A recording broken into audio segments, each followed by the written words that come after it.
And for those of you that have snuck in the last minute or two, we do have some food back there. And we do have one last speaker that is someone who, I got this on here, okay. Someone who has had her experience touch over a number of different industries. She has been in the luxury retail hotel industry, then went on to Wall Street working for Lehman Brothers, working for a website called TheStreet.com where she was former managing editor.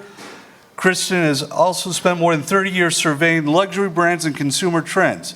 An entrepreneur in the consumer space, she has been able to leave her Gucci-heeled mark on the industry. I say that well. She is widely recognized for her unique ability to identify trends in consumer behavior, lodging, and luxury sections even before Wall Street does. She offers fresh, independent analysis of the financial markets in addition to shifts in the industry. She's worked with several multinationals ranging from Walmart to Richemont, Gap to Gucci. Kristin brings spark, splendor, and sheer-witted insights into everything she does. She is a Sun Devil. And so we had a Wildcat and we have a Sun Devil. We're covering all our bases here. We had two Sun Devils, actually, so I guess they win. And she also received her MBA from Fordham University back in New York. So with that, Kristin Bentz, come on up and... It's a good place. We'll give you the microphone and let you talk about yourself a little bit more, because I hate talking about myself. This is my first in-person event in like forever. So hello, Glendale Community College. What up? And I know, thank you, I'm like, he saved the best for last. So those of you that are sticking around, I appreciate it. Hope you got your blood sugar up, had some food. The spread looks pretty nice, I have to tell you. I'm Kristin Bentz. I did not have a linear, traditional college experience and a career experience. So I started off at the University of Missouri in the journalism school. I'm from St. Louis originally, another Midwester. And my junior year, my parents decided to get a divorce, and they kind of forgot they had a third kid still in school. So everything kind of stopped. So I'm like, okay, I'm gonna have to figure things out for myself. So I'm like, you know what? I'm going to California. That's where I wanted to go. So I left Missouri, moved to California, and I figured out I'm gonna have to work. So if I have to work, I'm gonna work at the most glamorous place ever. So I took a job at the Ritz-Carlton Hotel Company. And I also took community college classes. So that was the start of my community college experience. So if you are here, this is a very good place to start. And I want to remind all of you, it is not where you start, it is where you finish. I never thought I would end up on Wall Street. I never thought I would have an MBA. I was like everyone's favorite English lit major and everyone's favorite waitress at California Pizza Kitchen, where I also worked. And a word on hospitality, had I not started out with the Ritz-Carlton Hotel Company, which was the best training I could ever receive. And to this day, all of the education and training that I got there, I still use in the corporate world. So if you are working a side job, when I was at ASU, which I transferred into after my hotel experience and journey, I had 5 jobs while I was working at Arizona State. And don't ever apologize for being in the food and beverage industry, being a waitress, being a server, working in a hotel, because that is the best experience you will ever get. And just know that that can take you wherever you need to go. Let's see, what else do I have to tell you? So from that experience, the tips and tricks that I learned in the hotel industry, I kind of wanted to pivot into another industry, because the tools that I didn't have in my toolbox were business, mathematics. I was an English lit major, I didn't know that. So once I got into hotels, you know, you start seeing all of these people and they're business people and they're doing all these things, and I wanted that education. So after I finished at ASU, I decided to move to New York City. And at the time, that was really the bubble, the height of Wall Street world. And I was, you know, an English lit major. How am I gonna break in to this business? I was always a writer. And so if one thing I can impart on you that is so important, writing, even in the digital age, you're going to have to communicate behind a screen for the rest of your life. You have to be able to communicate effectively. Every job I've ever gotten has been because of my writing, even in finance. So I worked full-time in the jewelry industry in New York City while I was getting my MBA at night full-time at Fordham. And there was this thing called equity research, and all my friends were making all this money being an analyst on Wall Street. I'm like, what's that? Because I was kind of a unicorn at Fordham. It's a heavily driven accounting business school. And I was a liberal arts major fashion chick. And so it was like accounting people and then me. So I finally got a job on Wall Street as a consumer analyst. And that's what I knew because I had worked in retail and restaurants and hotels. So again, write what you know.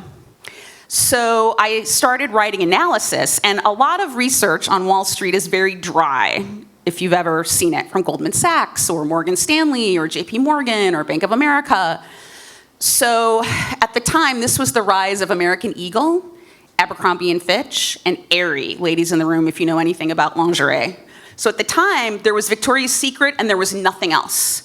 So this was kind of an avant-garde thing for companies to do to target teen girls and lingerie. So I wrote a report called I See London, I See France. Retail is back with teen lingerie. And CNBC went insane. So my boss got a call. So typically when you're a junior analyst, you don't get to put your name on the byline. You're just, Goldman Sachs says, or we say. So one of the biggest fights I ever got into in my professional career is CNBC wanted me to come on and talk about the report that I wrote. And my boss, who was a male, said no. So I was a young little analyst, and I walked up, and I went to the CEO of the company. I said, I'm not doing it. I'm going to go on the air. It's me or him. And they went with me, which was insane at the time. That changed my life. And so from that one little report that I wrote, then I got to pivot on air. So next thing you know, I was on CNBC. Then I was on Fox Business. And then this kind of crazy pundit career that I was not expecting, nor had I ever trained for, kind of landed in my lap. And then the financial crisis happened. So I ended up working for one of the most prolific investment banks in the world, Lehman Brothers, which was great until it wasn't. While it was there, I had an amazing career. I learned so much. It was like being at the Death Star. It was like being a little bit closer to God. But if you guys watched The Big Short or Wolf of Wall Street, that was the life that I lived until the bank dissolved, and then I was out of a job. So I graduated high school in a recession. I graduated college in a recession. I graduated from business school in a recession. I had babies during a recession, and then I launched a business during a recession, twice. So at the time, people are very scared, but it's also a freeing time where anything is possible. So why not do it? So when Lehman was collapsing, my clients still wanted to hear about my research, but I was afraid to use my personal name. So I launched a company called Talented Blonde. Nobody really knew who I was. Nobody really knew what the content was. I didn't even know what the business was going to be. And it was back in the days of early blogging with WordPress. It was not graphically pleasing, I assure you. But from there, there was another Wall Street guy named Jim Cramer. If you guys watch CNBC or Squawk Box, he's a very angry man that yells. And he had someone that was reading my blog. And they called me up, and they're like, would you write some pieces for Jim? And I said, sure. So I did. I had nothing else to do, because clearly I was out of a job. And then I wrote 2 pieces for them, and they called me into New York, and they asked me to be the managing editor of their website. And they're like, do you know anything about running a website? No, I do not. And so they said, yes, you're hired. And so I ran the premium website for their company called realmoney.com. And that was a great experience. And so don't be afraid to not apply for a position or take a job because you don't feel you have the skills. Women do this a lot. Men will apply for anything. Women think if there's one skill they don't have, they're not going to do that. Don't ever do that. Fake it till you make it is very real, and I'm here to tell you. And no one's going to know but you. And everything you learn, you're going to learn on the job anyway. So if you have to kind of fudge it a little bit to get in the door, do it. But then it's up to you to fill the shoes of whatever that job is. And luckily for me, it worked. And from there, I'm going to let your professor ask me some questions. Okay. Well, thank you very much. Do you want to? Are we sharing? I'm going to go over here. Have a seat. Okay, I'm going to sit. Wow. Where to start? I know, it's a lot. It is a lot. This is Gabrielle. Where I'm going to go, because you kind of start with the fake it till you make it, which is, I'd say a lot of people live that or are vastly afraid of it. Starting your own business. You talked a little bit about this. There's never a perfect time. You're never going to have every duck lined up. So how do you decide when is the risk worth taking? How do you kind of plan that out? I plan nothing.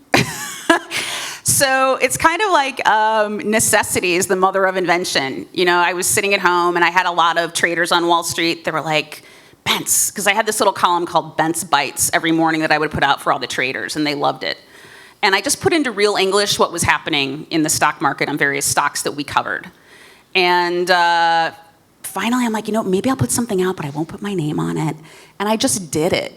And no one really knows if you're going to fail but you. And so ironically, someone saw it, and then another person saw it. And this is in the very early days of blogging, like I said, and I was very lucky. I don't think there's ever a right time. Nothing is ever perfect. Don't wait. Just do it and see what happens. And then keep failing and keep failing and keep failing, because something eventually will work. So there's never a right time. Yeah. And you, oh, go ahead, Gabrielle. I was going to say, you talked about hospitality, and I worked in restaurants as well. How do you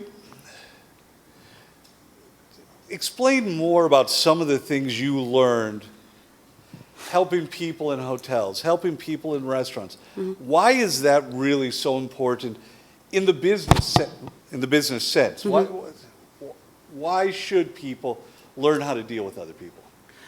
So I find that Gen Z especially has a different dynamic in how they deal with people.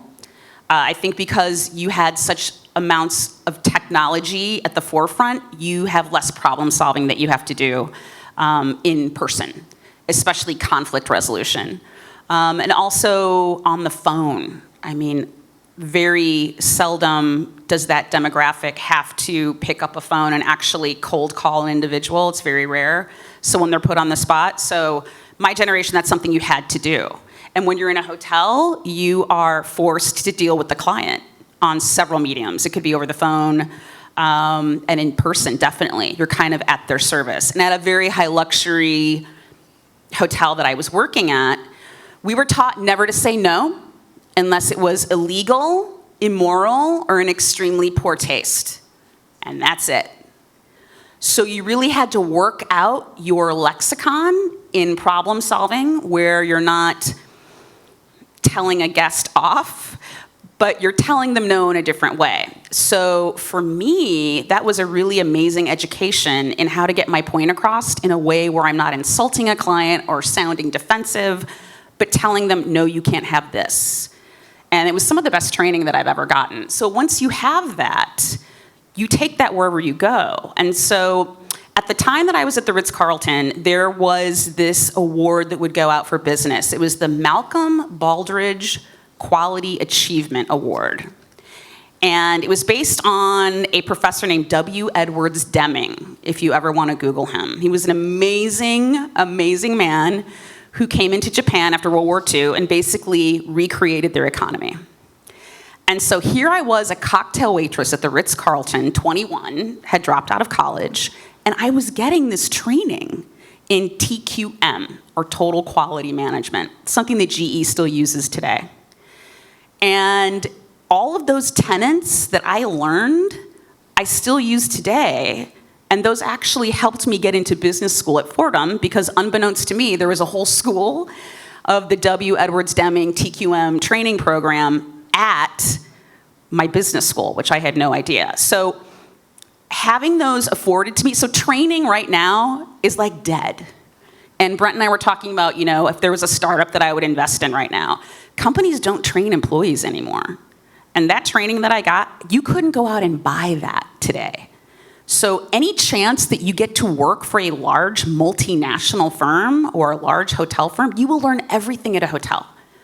You learn about real estate. You learn about sales. You learn about alcohol, volume, etiquette, training, every possible thing, interior design, architecture. And then you can pivot and move to different countries because you learned one thing at this company, and then you just keep on going. I ended up apprenticing in the chef's kitchen, which was one of the most amazing experiences of my life, for free. So my advice is, if you can work at a large multinational, whether it's retail, whether it's Google or Amazon or Marriott, take that opportunity and run with it, because there's nothing that you can't do. So I had a question, and now because you said that, I have multiple questions. So I could just expand, where do you take the skills that you learn in a hotel or, restaurant, right? And, Airbnb, and I mean, talking about a market that's expanding, right? Are there any ideas here that use leisure or maybe food or, retail, right? That you would like to maybe share? You have here an expert. So are there any one of you that have ideas or passions or interests related to these fields? Shy people. Maybe you're shy, right? But stay with that. Maybe you'll tell us and take advantage of our guest. I want to ask you, my original question was, you were a woman in Wall Street, and that's absolutely amazing, intimidating, just to think about. So I think of it imposter syndrome when I think about it. So how did you manage to hold your own, right? And what advice? This is advice for women in business, and that Wall Street is very male-dominated, right? So what advice do you have to young women, right, to pursue? We're talking about entrepreneurship, and yet, the speaker earlier mentioned, well, business is still male-dominated. So what advice it is to basically hold your own and progress in male-dominated fields? Oh my gosh, that's such a great question. I was like the Elle Woods of Lehman Brothers. So because I came out of the fashion industry, once I got my job and I had to interview like 50 times, I was going to dress to impress. Oh, yes. So my first day, I wore this pink Chanel jacket, tweed, that I'd like saved up for like ever for. And I rolled in there, and I was the only female on my trading desk. They call it your pad. So clearly everyone knew that I was the new girl, right? So they tried to play jokes on me. So you have this huge morning meeting every day at like 6 a.m. And they moved the meeting. And no one told me. But the administrative assistants, who were female, pulled me aside, and they're like, it's in this room. And I was like, okay. So you can't take it personally. They're going to do that. And you have to be better, stronger, faster, earlier, work longer. And that's just the way it is. And you also have to have a graceful way to defend yourself, because men are men and you are a woman, and they're going to say stupid things. And so if you can artfully defend yourself in a way, verbally, that lets them know. And remember, I worked at Lehman Brothers and Fox News. So I'm like the double whammy of being in a Shark Tank. And I'm proud to say that I worked for both and still have relations with both. Okay, so don't be scared. Never let him see you sweat. Never let him see you cry. Don't cry. Don't ever cry. Go in the bathroom like everyone else does. Be fearless, and you earned your place there. Okay? So once you get in the door, you're there. You're just like everybody else. And don't let them push you around. You earned your place, and that's a really amazing place to be, and defend it. But also,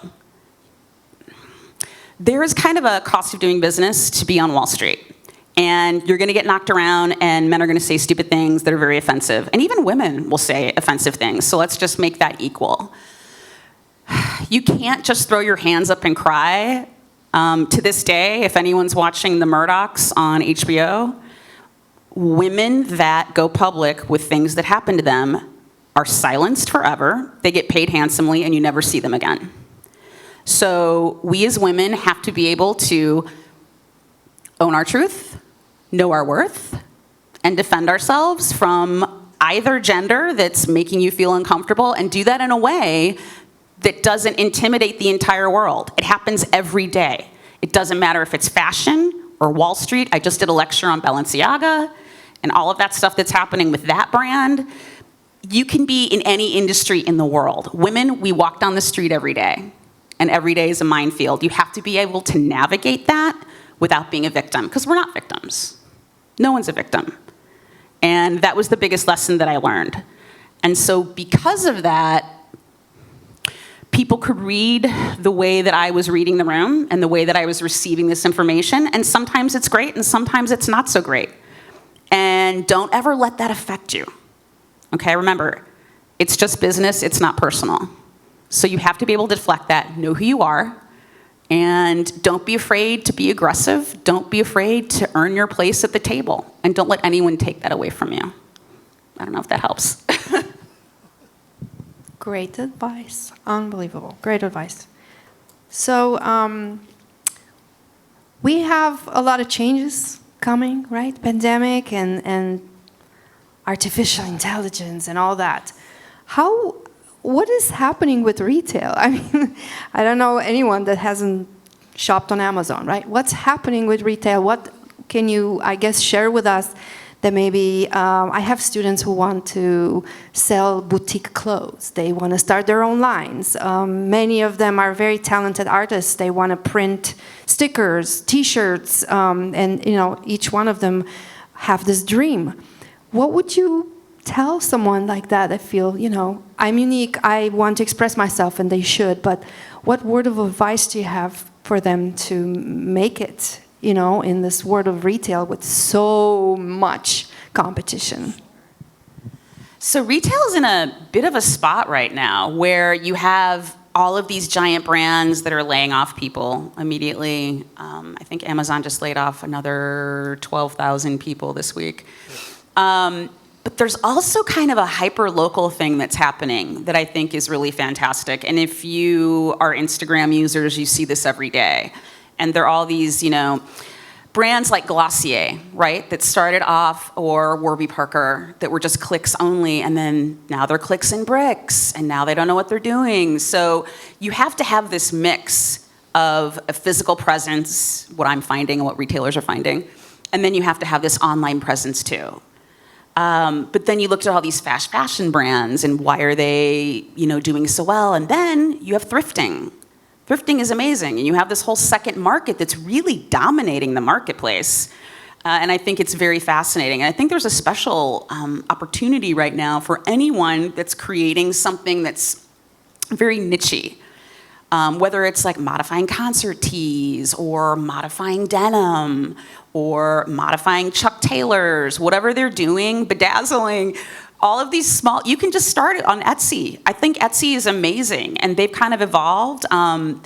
The thing that's interesting with them is their customer service. So if you've ever ordered from Etsy, you find these really amazing things, and then it's like $80 in shipping, and you may or may not get it. So, you have all of these glitches that they have to work out. And companies like Adore Me, which was an amazing lingerie company, and now they got acquired by Victoria's Secret, and now they're probably going to drag them down to the depths of God knows what. So what would I tell you? If you're a young entrepreneur and you want to do something in fashion, do it. You are the content. You are the product. And if you're looking for a job, if you're trying to get into business school or an advanced degree, you are the content. And think of yourself that way. So look at your Instagram page. Look at your LinkedIn page. What are you presenting to the world? Have a personal page to do all your stupid stuff. Wear your Halloween costume. Be a hot mess. And then have a professional site where you're looking for clients, you're looking for a job, you're looking to, gain, an advanced degree, et cetera, and be prepared for that. Because that's one of the best things I learned at Lehman is you're the content. And never forget that. Well, I'm thrilled that you let me know the bedazzler is still something I can keep. I was afraid. But we had a conversation a while back about retail and the idea of, I think I can't remember if you said dumbbell and talking about me or barbell, but Barbell. maybe you were just calling me a dumbbell at the time, but the idea that the ultra luxury brands are doing it in a certain way, and then we have the value brands and all that's in the middle. Is there opportunity in the middle that people just aren't doing right, or is it just not there right now? If that makes sense. Steal this away from you. So it's interesting. So I cover all consumer stocks. So everything from Louis Vuitton and Burberry and Balenciaga all the way down to the dollar stores. So I cover it all. The bulk of my experience is in luxury goods, so I could talk about them the most. But look at companies like Walmart and Target, and all of the private label brands that they're bringing in are amazing. But can they manage those, and can they merchandise those? So right now what we're seeing with inflation, if I can nerd out on you and talk about economics a little bit, I promise I'll make it fun. If any of you have credit cards, you know that your interest rate's like 20%, 21%. That's insane, right? And gas spiked, now it's coming down a little bit. Food, everything. If you're paying DoorDash, the fees on DoorDash are like bananas. So that's hitting everyone in their pocketbook right now. And what's happening is that middle consumer, like the Macy's consumer, a Bloomingdale's consumer for my East Coast girlies, has really been kind of caught in the middle. And a lot of people are paying for their utility bill, their rent, their food on their credit card. So right now, I'm being asked on the daily when I do my media appearances about the Christmas season, what's gonna happen in the Christmas season. Well, if you have to pay your rent or your utility bill, APS, whatever, on your credit card, and your grocery bill is insane, you're gonna cut back in other areas that are non-discretionary. Toys, games, Disneyland, whatever you're gonna do, travel, et cetera. And that hits middle-class consumers. Now, Macy's, ironically, came out with some really great numbers, and they've been kind of trying to redo and revamp their business right now. But that's a classic bellwether for the middle class that has actually not been doing well. Target came out with horrific numbers. Typically, every time I walk into Target, $300 later, like I'm walking out to my car thinking, what did I just spend money on? And that's everyone's darling, but yet they got killed with margins and the shipping crisis, and everybody has excess, inventory they're trying to get rid of. So it is a question about what's that middle class consumer, where's she gonna shop? And you're seeing a lot of thrifting. Thrifting's cutting in to everyone's budget, which I think is an amazing thing, and upcycling, that sort of stuff. Dollar stores, Dollar Tree, all of those are really reaping the benefits. And also Walmart. So one thing that stuck out to me over Black Friday, their grocery business has really gotten a big spike. And 70% of that new spike in consumers came from families that are making $100,000 or more per year. So what that tells you is, typically a flush consumer is trading down to Walmart from Whole Foods or from Albertsons or from AJ's. And for me, looking at the economy as a whole, that's a big red flag. So I call this a bifurcated economy, and that's what your professor was referring to. It's kind of like a barbell shape. So you have the high-end consumer that's spending flush during the pandemic, redecorated their country house, loves Louis Vuitton, is ready to spend money because now they can go to the parties and do the things. And then you have the low-end consumer that's really been hit by inflation, gas prices, et cetera. So they're trading down.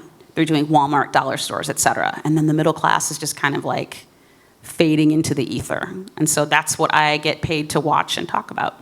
Is that a good answer? It's a great answer. Okay. And at that, though, that same place, that same time, there's opportunities today to start businesses. And I know you be fearless, do it, fail, succeed, get up, do it again. But if you plan, if you look, there are smart businesses to fill a lot of needs that have basically been created through this pandemic. Oh, yeah.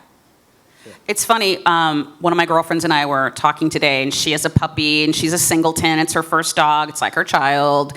And she has to board it, and she was talking about how expensive all these boarding facilities are for dogs, like Dogtopia. I have twin kids, so I'm just into the kid thing. I do not know about the boarding dog thing.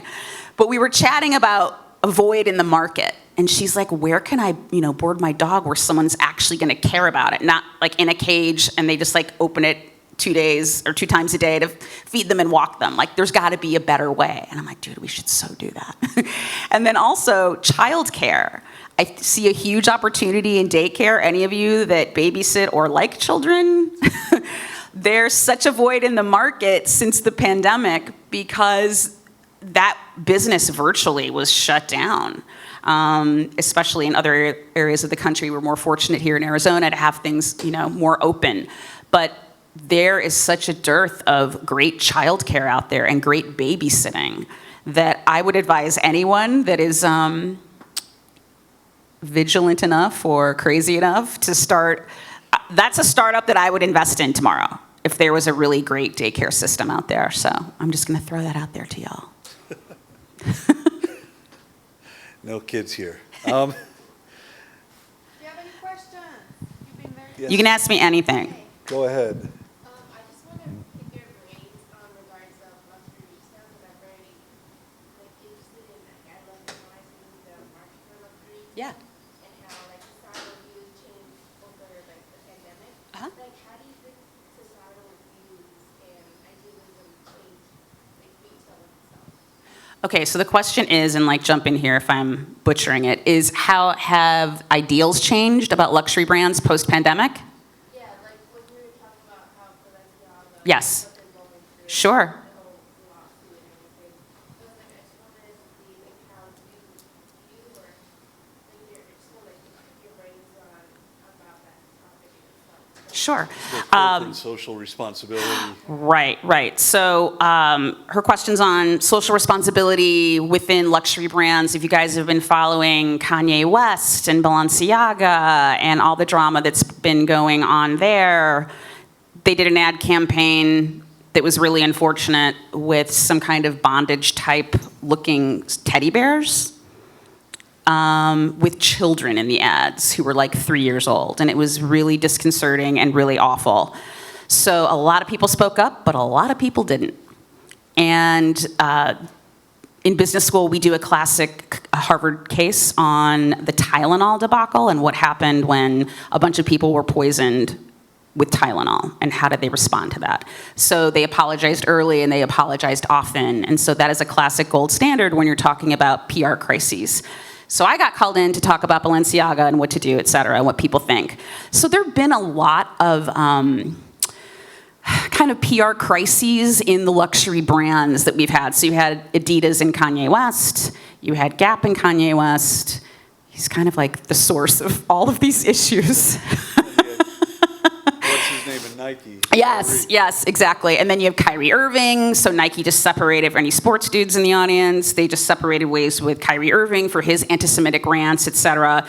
How do you respond to that? So the answer for these luxury brands is not well. They waited. They didn't say anything. The CEO didn't come out. Then they tried to sue the creatives that made the ads.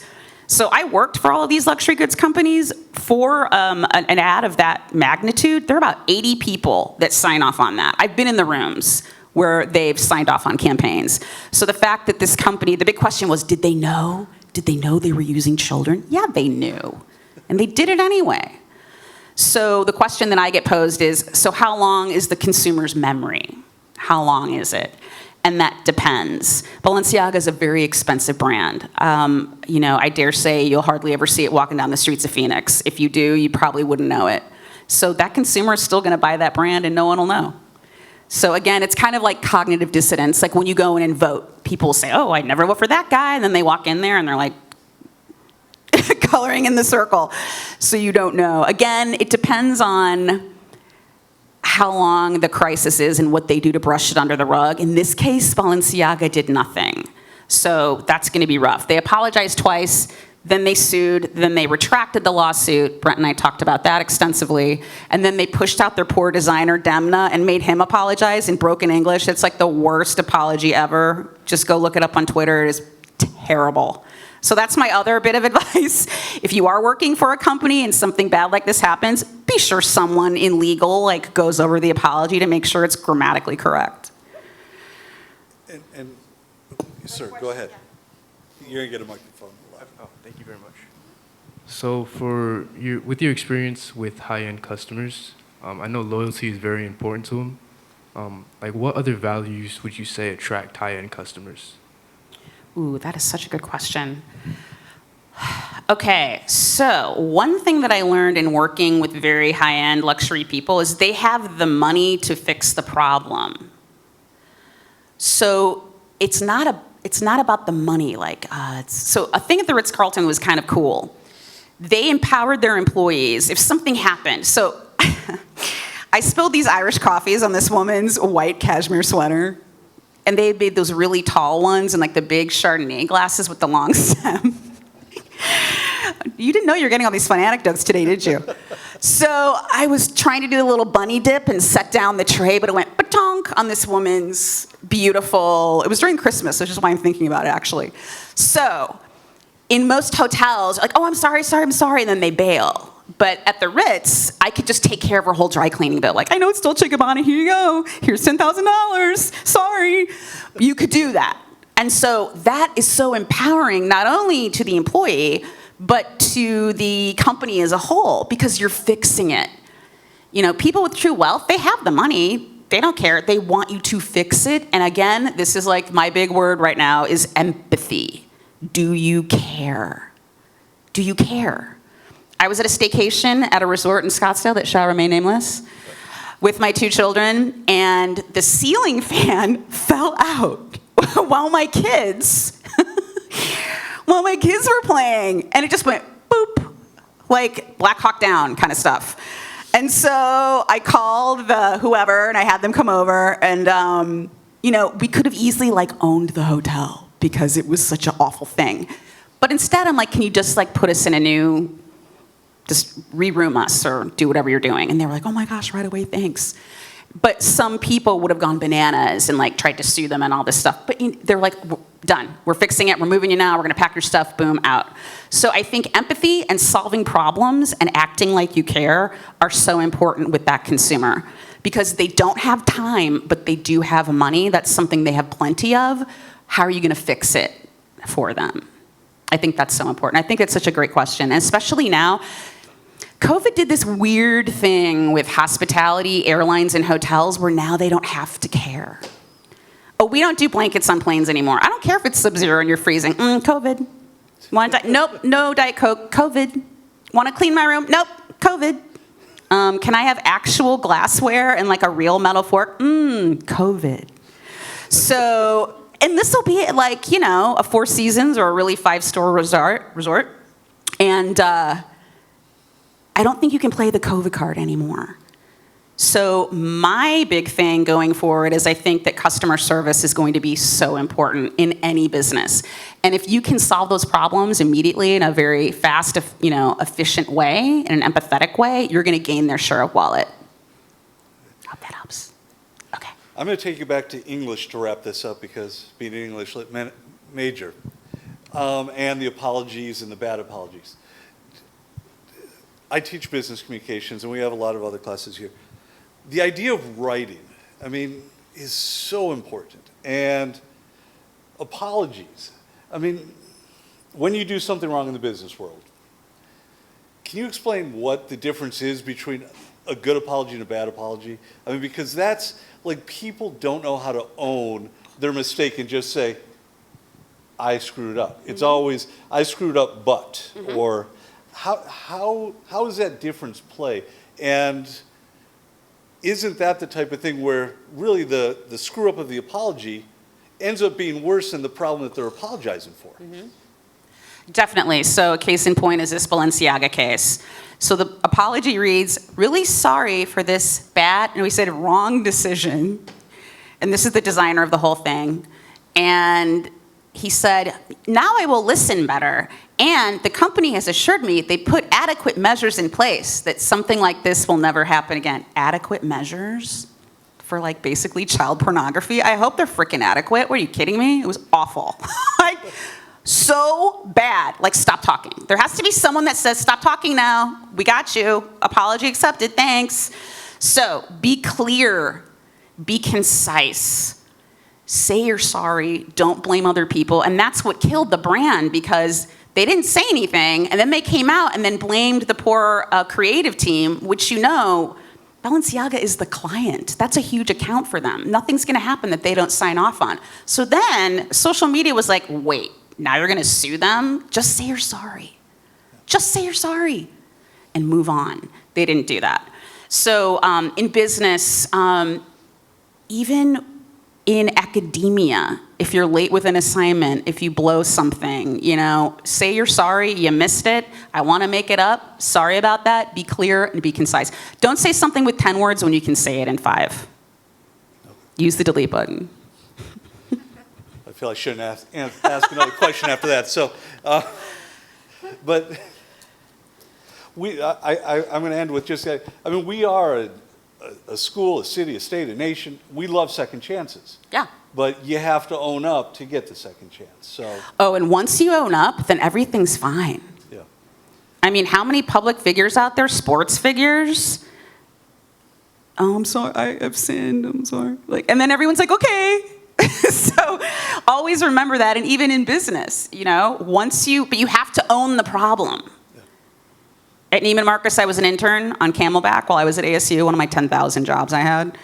And I had to scan in Ferragamo shoes with like the scanning gun. And I was like down in the basement. But of course you have to dress like you're on the runway. So I'm like sweating. I'm in these like Louboutin shoes. I'm scanning this. I'm probably making $2 an hour. And so I kept hitting enter. So I scanned in like 10,000 pairs of shoes. But really, there were only like 500 that we were receiving from like the loading truck. So that screws up the company's national supply chain. Yeah. Was not good. So, and they're like, and then all these like labels were printing out, and it was a nightmare, and they're all yelling. They're like, who's doing this? And it was literally like my first day. And I'm like, guess who? So the fact that I did that, and there's a point where you can only deny it so much, and it was clearly, obviously me.